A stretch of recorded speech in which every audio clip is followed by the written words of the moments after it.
नमस्कार दोस्तों, आपका हमारे YouTube चैनल ऑफिशियल अर्नब में स्वागत है। तो आज मैं DSU दिल्ली पॉलिटेक्निक की एलिजिबिलिटी कंडीशंस के बारे में बात करूंगा। जो आपका full time diploma, lateral entry एवं पार्ट टाइम डिप्लोमा है, तो इसकी एलिजिबिलिटी के बारे में सबसे पहले बात कर लेते हैं। जो इसका फॉर्म आएगा जून में आएगा और एंट्रेंस एग्ज़ाम के द्वारा आपका सिलेक्शन होगा। तो फुल टाइम डिप्लोमा में बात करें तो जितने भी आपके इन्होंने 14 या 15 दे रखे हैं ये program, automobile engineering, chemical engineering, civil engineering, computer engineering, electrical engineering, electronics engineering, mechanical engineering, printing, tool making, applied arts, इन्होंने इंजीनियरिंग प्रोग्राम्स भी दे रखे हैं एवं नॉन इंजीनियरिंग प्रोग्राम्स भी दे रखे हैं। तो सबसे पहले ये है कि जो फुल टाइम डिप्लोमा है आपको 10th पास होना चाहिए, ठीक है, या उसके इक्विवेलेंट होना चाहिए, और आपके मैथमेटिक्स एज अ सब्जेक्ट होना चाहिए, ठीक है।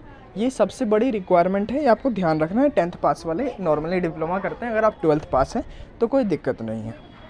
10th या उसके इक्विवेलेंट और मैथमेटिक्स एज अ सब्जेक्ट मांगते हैं, ठीक है। पार्ट टाइम डिप्लोमा, अब देखिए डिप्लोमा इन फार्मेसी में क्या दे रखा है इन्होंने।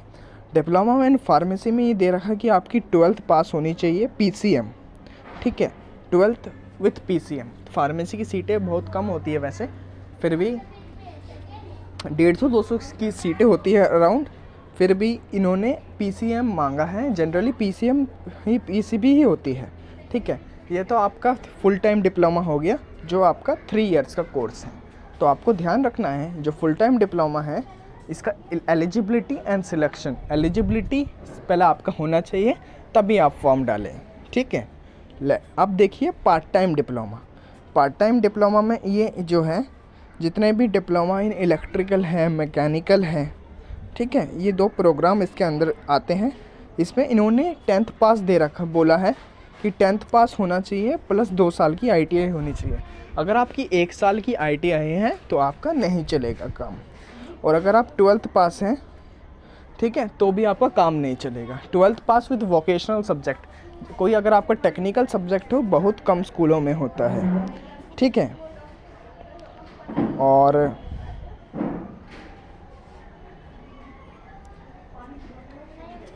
तो आपको जनरली 10th प्लस ITI 2 साल का मांगा गया है पार्ट टाइम डिप्लोमा में। और अब आप देख सकते हैं कि एडवांस डिप्लोमा ये तो कम ही बच्चे करते हैं, फिर भी इसमें इन्होंने डिप्लोमा मांगा गया है और या डिग्री मांगी गई है, BTech या डिप्लोमा। अब हम आपको लेटरल एंट्री स्टूडेंट्स के बारे में बताते हैं।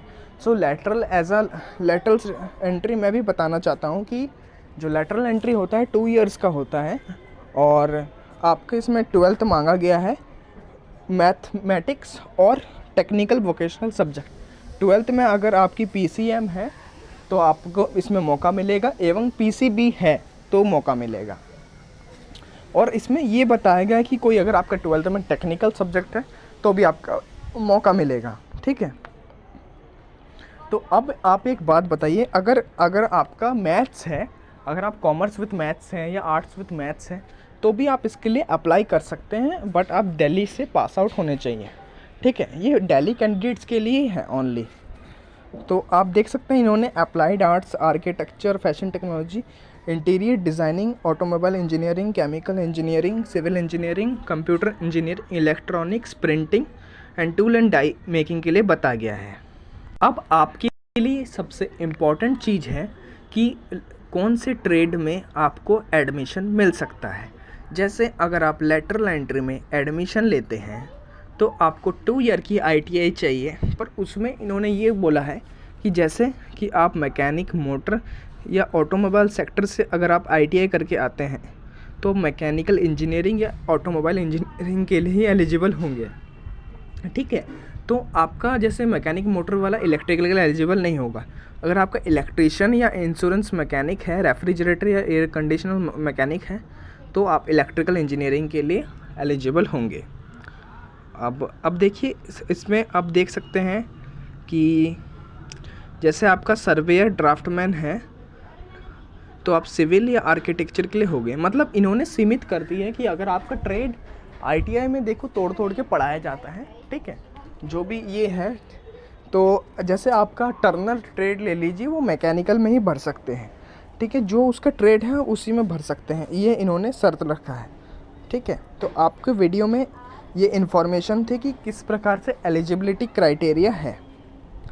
तो आपको सबसे पहले एलिजिबिलिटी क्राइटेरिया ध्यान रखना है, एलिजिबिलिटी क्राइटेरिया आपको ध्यान रखना है। और अगर आप इस चैनल में नए हैं तो चैनल को लाइक एंड सब्सक्राइब कर दीजिए, फॉलो कर दो।